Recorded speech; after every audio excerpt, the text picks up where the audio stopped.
નમસ્કાર અને નવા વર્ષના સાલ મુબારક. આપ સર્વે તંદુરસ્ત રહો એ જ આજના દિવસની મારા તરફથી શુભેચ્છાઓ. તંદુરસ્ત રહેવા માટે 3 વસ્તુની જરૂર છે. એક તો અનનેસેસરી ખોટું મગજ ઉપર ભાર ન રાખવો, ખોટું ટેન્શન ન રાખવું.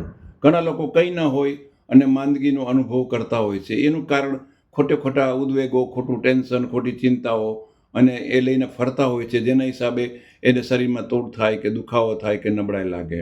બીજું, આપણે હંમેશા ખાધા કરતા હોય છીએ. કંઈ ભૂખ ન હોય તો કંઈક ને કંઈક ખાધા કરીએ છીએ. અને ત્રીજું, મોટાભાગના લોકો બેઠાડવું હોય છે, ચાલવા જતા નથી, યોગા કે કસરત કરતા નથી. તો આના માટેનો એક બહુ અગાઉ મેં એક દુહો લખેલો હતો અને ફરીથી આજે રિપીટ કરું છું કે પાંવ કો રાખો ગરમ, પાંવ કો રાખો ગરમ, પેટ કો રાખો નરમ.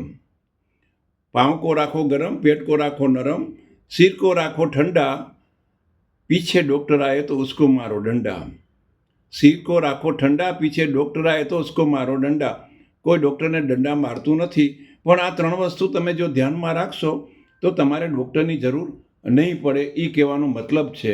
એનો મતલબ કે ટેન્શન ન રાખો, જરૂર પૂરતું જ પૌષ્ટિક ખોરાક લો, આપણે પાચન થાય એવો, અને થોડી કસરત કરો તો તમે માંદા નહીં પડો અને ડૉક્ટરની જરૂર નહીં પડે. Thank you very much.